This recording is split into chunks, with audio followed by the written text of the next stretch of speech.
Hello guys, how you doing? I hope you're well wherever you are. Now, here is Jane Elliott trying to explain why are the whites so afraid of the black? Why are they so afraid that the black community is rising, enlightened, and very different than the one from the past centuries? Now, Elliot explains this and she has this mind-blowing view concerning the same. I don't want us to waste any time. Let's get into the video. And please, if this is your first time in this channel, we urge you to support us by simply subscribing, sharing our content, and also giving us a like. Let's get into it. When you did the Sorry. blue eyes, brown eyes exercise in the 1960s to demonstrate to your class of all so-called white children what racism looks like in real time by separating the class from those with brown eyes and blue eyes and mistreating the ones with blue eyes. And just in that short period of time, the children got it, but somehow the parents didn't. Your job was threatened and your life was threatened. We live in a society today where people want to take, I mean, that violence, that level of violence. What are they afraid of, Jane They're Elliott? afraid they're afraid that they're going to lose their so-called superiority. They're afraid that they're going to have to face the truth that they aren't white and they aren't superior and they are not the color of their skin because God made them white.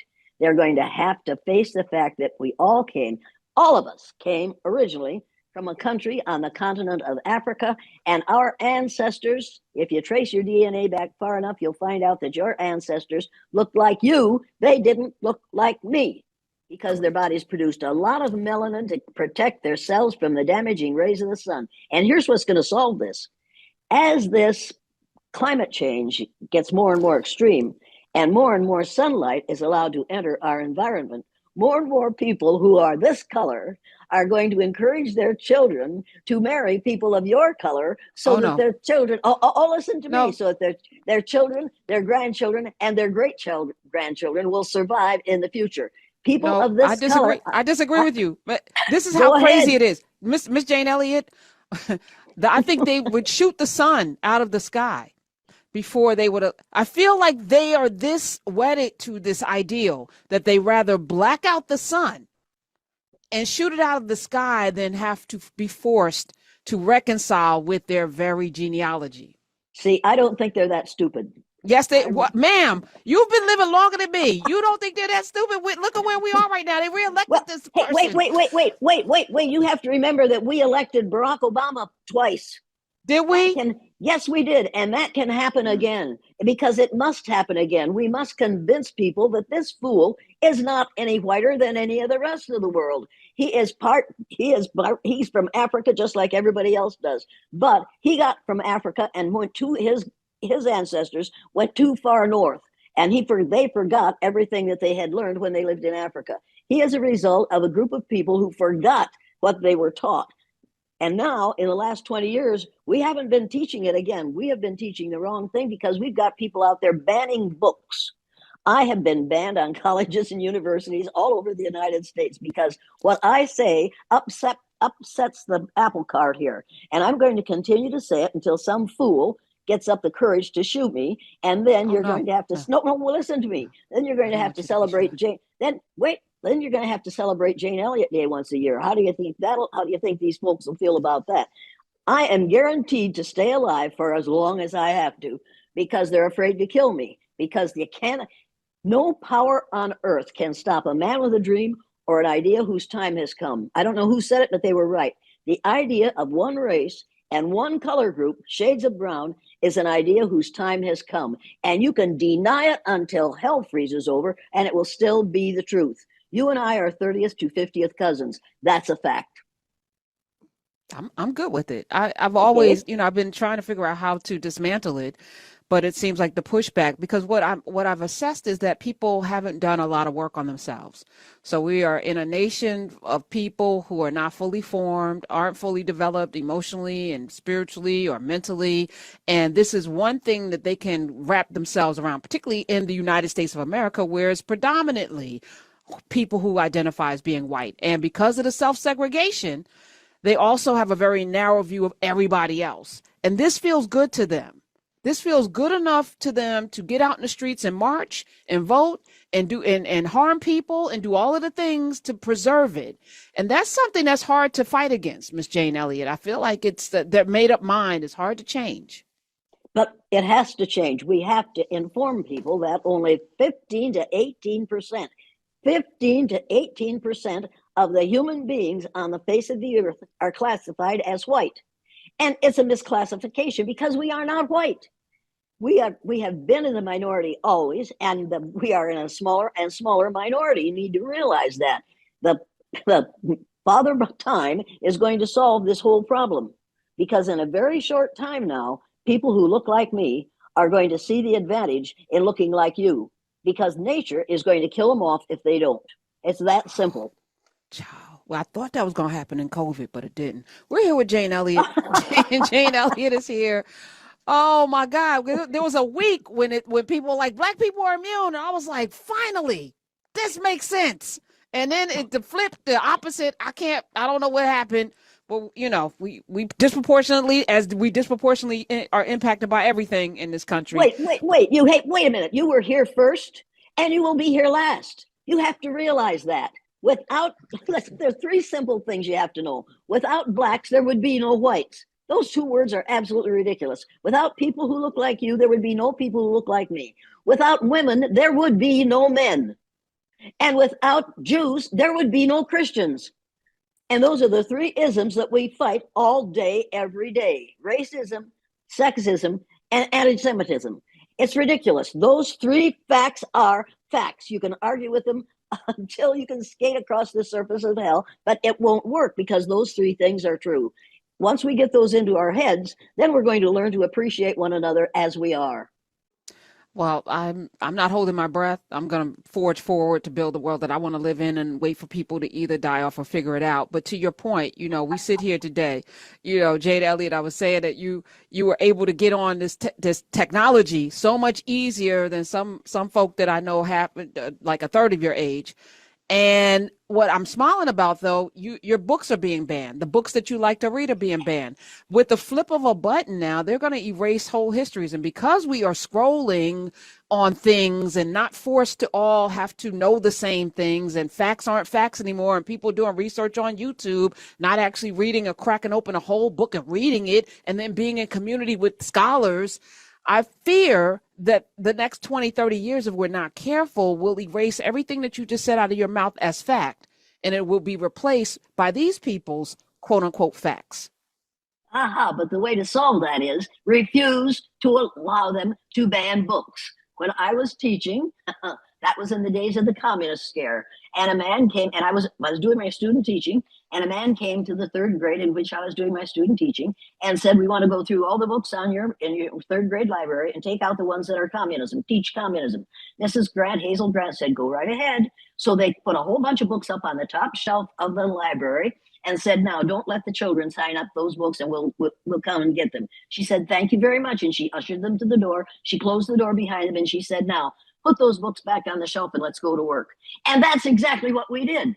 And that's what teachers have to do today. When the book banners come in, the teachers in that classroom, the educators have to say, show me your license to practice education. Show me your education that proves that you are capable of deciding who should or should not read which books. Show me that. Until you have a certificate that proves that you are capable of being an educator, do not come in here and tell me what to do with these books. And do not take one book off the shelf in this school building, because these are all owned by the taxpayers. And I will call the police and accuse you of having stolen public property. It's time for educators to get spines and say, fire me if you want to, but you're going to have a reason for firing me. And I'm going to give you a reason. I'm going to educate instead of indoctrinate. I'm going to teach my students how they should behave when some fool comes in and tells them they're banning some books by somebody like Mark Twain, Alice Walker, Dostoevsky. I will not allow that. My children, my students have the right to learn what's in those books. And if you are afraid of what's in those books, your fear is your problem. Do not visit it upon my students. That fortitude that we talked about in our first interview, where your even your dad was like, I don't know if you should be doing this, Jane. I don't know, but you were like, I'm gonna do it anyway. You had parents coming to the school threatening your job. You had death threats. You had people threatening to kill you. I still, And you can you still imagine? do. Oh, absolutely. I get letters all the time, emails all the time that tell me what's going to happen to me. And they use the B word. And for me, the B word is an acronym for being in total control, honey. So when somebody Write that calls me down. the B word, when somebody calls me the B word, that's what I do. I laugh and I say, "You're out of control, aren't you, darling? But I am in control, and you can't take my control away from me by using that word. Because for me, that word means being in total control, honey. And I'm glad you realize that I'm in control." Then they stop using it. They have no other word. Why do you think they're so angry, and why aren't there more Jane Elliots? Why are you such an anomaly? Why aren't there more people when they find the truth say, hey, this is the truth. Let's get out there and tell the truth. Why aren't there more of you? Most women, number one, can't afford to and are Okay, afraid to. We flex. can't afford. Most of us are our own support. We can't afford to lose our job. I had a husband who was working, so if I had lost my job, I would not have gone hungry. Would have been not so happy, but I wouldn't have gone hungry. I could afford to stand up and say, "No more. I'm not going to tolerate this. And I'm going to teach in such a way that my students don't tolerate this." And this past August, 10 of those students who were in the film The Eye of the Storm came back to Riceville, and we met in the school where we had done the exercise, and we sat down and discussed what we had learned in the ensuing 55 years. It was absolutely magic to see those Mm. 60 and 62-year-old people saying, at this point, one of them said, "You taught us the truth. You taught us to tell the truth." And I thought, if that's what I am remembered for, thank God for my father, because he Mm. said, "If you're going to lie, don't lie to me." So we were very careful not to lie to him. And he appreciated people. He told the truth. And when I showed them the first film that was made in my classroom, when it was over, I showed it to my mother and my father in the hotel which I owned. And he stood up after it was over and took his red handkerchief out of the back pocket of his bib overalls, blew his nose, wiped his eyes, and said, "I wish somebody taught me that when I was 9 years old." Oh. Yeah, Mm. and now when psychologists say that's a terrible thing to do to children, I say, my father said at the age of 60, "I wish somebody had taught me that when I was 9 years old." I wish somebody had taught me that when I was 9 years old, because I would have been a different kind of teacher and a different kind of student and a different kind of human being if I had Mm. learned at 9 what my third graders learned at 9. But you somehow figured out how to teach a thing you didn't learn. The Eye of the Storm, PBS, you can go check it out, PBS series, Frontline, Jane Elliott, Riceville, Iowa, 99.9% white. But somehow you were able to bring forth this notion of what it looks like to be unfairly discriminatory towards people just because of how they came out of their mother's womb. And it was stunning. To this day, it's still stunning to see the reaction of the children and the transformation. So you learned something. You learned something, even if your dad didn't know, even if you didn't know. You learned something that I'm curious why more people aren't like you. Because they don't have to be, and because they are rewarded for not being like me. If you want to be like me, that means you want to suffer. You want people to hate you. You want people to mistrust you. You want people to wonder how long you've been crazy. And that's what I've gone through for the last 55 years. And I say to myself, every time I get one of these hateful letters, I think, I wish I could put that person through the blue-eyed, brown-eyed exercise. Because if you go through it, you don't learn about it, you learn how it feels to be there. And that's what I want. We learn by doing.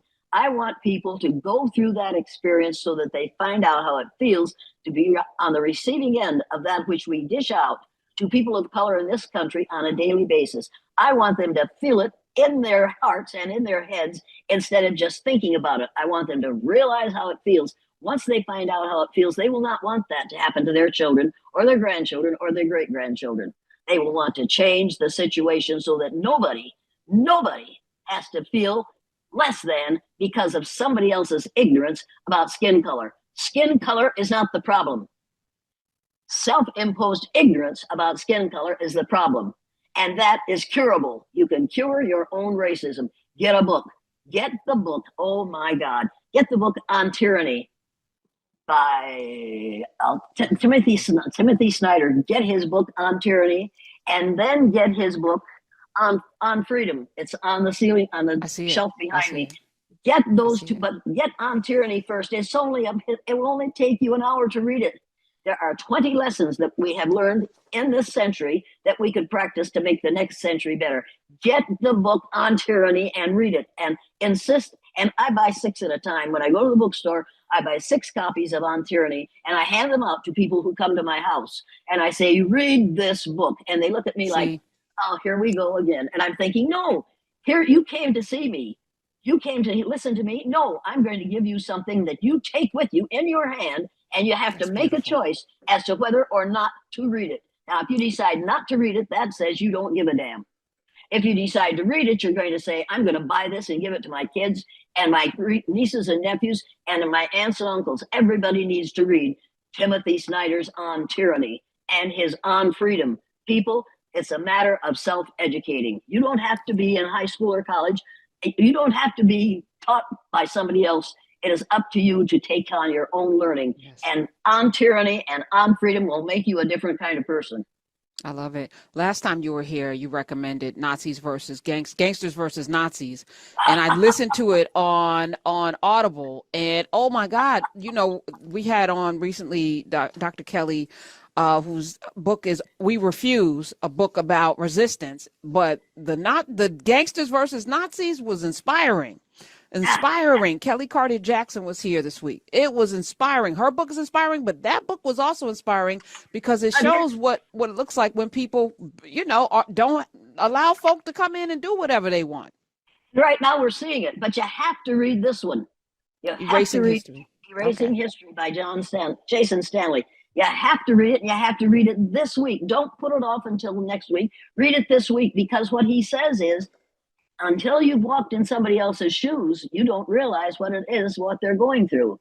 And I read that and I thought, oh my God, the man has seen the film The Eye of the Storm, or he has seen the follow-up film in which we put adults through the blue-eyed, brown-eyed exercise. Everybody needs to take a look at Class Divided, because that's one that they used the first film of the Class Divided, The Eye of the Storm, and then we put a group of adults through the exercise and filmed that, and it's just wrenching when you realize that none of those blue-eyed people ever considered themselves less than until they were in that exercise. Yes. Yes. And in this country, dark brown people don't get the chance to think of themselves as more than, because they go through the exercise on a daily basis. I want the skin color exercise, stopped, and I want it stopped today. I know you do. Jane Elliott is here. Tell us about Daryl. Daryl Elliott. Oh, he had to be a special kind of man to marry you and all of this and stay married. Lord, tell us. He had no choice but to marry me, because the minute I saw him on a blind date, I saw those big brown eyes, and I had decided early on that I was going to marry somebody with big brown eyes, and there he stood. And he looked 5 years older than he was, and he was just fantastic. And I thought, you'll never date another woman as long as I live. And he never did. I got him, and I held on to him, and I cherished him, and I made his life better. And sometimes I made his life a lot harder, because it was hard for him to go to work and have people say, oh yeah, you're the one that's married to the N-word lover. And he'd have to say, better a lover than a hater. And then he'd go on with what he was doing. And that's what I figured. Yes, I'm an N-word lover. You've got a problem. That's not my problem. Better a lover than a hater. I love that man. Let's talk about something else, or I'll turn into a soup sandwich here. No, but that's important though. We are a sum total of our relationships. And I think this is what I've settled on here, that we get to choose the family that we want to have. And I believe you get to create the world that you want to live in by those choices. And so we have to see one another in a certain kind of light. We have to see one another not as enemies. To your point, I'm absolutely in alignment. And the fact that you can still well up thinking about a man who made transition in 2013, like he hasn't been here for a while, but you were married to him for so many years. that bond allowed you to have the freedom to go out and do the things. That's It's right. important to have relationships. So I'm glad. Feel the feels, man. Feel the feels, because it's inspiring. It's the kind of love we all should have. It's the kind of love we all should have. Jane Elliott is here. Um, as Are you optimistic? Are you optimistic that this is gonna? Absolutely. Absolutely. Because this fool, this T-Rump, is going to prove to all of us how dangerous it is to vote casually or to not vote at all. He is going to prove to us the value of democracy. He is going to make us aware that we do not want to live in a theocracy or an oligarchy. He has proven that to us in the last 3 weeks. He is going to cause such resistance to what he is doing that people are going to come out and vote that never would have voted before, and you are not going to be able to arrange the voting so that certain people can't vote. They're going to see what's happening and they're going to put a stop to it. People are going to get very, very wise and very, very knowledgeable because they're going to watch what's happening. When I was a kid, no voting was, well, yeah, or maybe so, maybe not. It wasn't important. Now, today, voting is the most important right you have. You, by the gods of war, had better vote and you had better study so that you know what people are really planning on doing, and then vote for the people who are going to do the right thing. My dad would say, you know the difference between right and wrong. Do the right thing, Biker. Huh?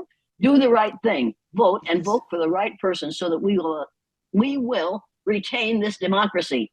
You have no idea. I've been to Saudi Arabia. My daughter married a Saudi Arabian. I've been there. That's not the way I want to live. I've been to lots of places on the face of the earth, and I know that a democracy is how I want to live, and I want to live in this democracy. It's 250 years old. It's older than I am. It is the most valuable thing on the face of the earth. This United States of America democracy is the most valuable government on the face of the earth, and we must preserve it, and we must appreciate it, and we must see to it that nobody is allowed to destroy it. Well, I actually have a different view, and it comes from generational trauma at the hands of this democracy. I believe this country was forged and formed on a faulty foundation, that it was steeped in the blood of Africans and indigenous people, that it was built on a lie and on thievery. And I think maybe it needs to break. Maybe this is the break that it needs. I believe, however, out of this, we can build the more perfect union that is written in that imperfect document called the Constitution. Maybe this is our opportunity to create the kind of real democracy where all people are seen as human and all people have the right, and are written in not as 3/5, not as an amendment, but as foundational to this country. That's what I believe. But we must teach the preamble to the Constitution at the third grade level and from there on. We, the people of the United States, in order to form a more perfect union. A more perfect union is what we want. This democracy isn't perfect, but it is better than anything else. Make no mistake about it. It's better than anything else. We have to establish justice. You can't do that with a person at the helm who has had 32 felony convictions. Promote the general welfare. You can't do that if you're going to take away Social Security and all the things that make it possible for people my age to still be alive. If you just teach the preamble of the Constitution and then have your students recognize where those principles stated therein are being violated, we can change this whole situation. If every adult listening to this moment that we're on right now would get the preamble of the Constitution, read it, write it out, and then watch and see what happens during the day. Watch the news and see what happens during the day. And don't watch Fox News because it isn't the truth. Find a station that tells the truth, and then watch and see how many of the principles that are in the preamble of the Constitution are being violated by the people who are leading this country today. And a real democracy will give you the opportunity to put them out of office. And that's what we have to do. Hello guys, now welcome back again. Now that was a very a powerful discussion, and as always, she didn't hold back. She broke down the fear that some white people have of black people as being rooted in guilt, specifically the fear that if roles were reversed, black people might treat white people the way they've been treated historically. Now, she pointed out that if this fear isn't really about what black people have done, but about what white people think black people could do based on the centuries of oppression. Now, I'm just glad that she points out clearly that she's aware and they know. I'm just glad that the whites have known that we, the blacks, have suffered in the hands of the whites centuries. And that paranoia, she argued, comes from a deep awareness, conscious or subconscious, of injustices. She also called out the failure of education system, which keeps white people ignorant of how systemic racism has continues today. Now, this was mind-blowing to me. I don't know, did anything stand out to you? Because personally, I've learned a lot from her. And just give me your view concerning this particular video in the comment section. I don't know if anything stood out to you.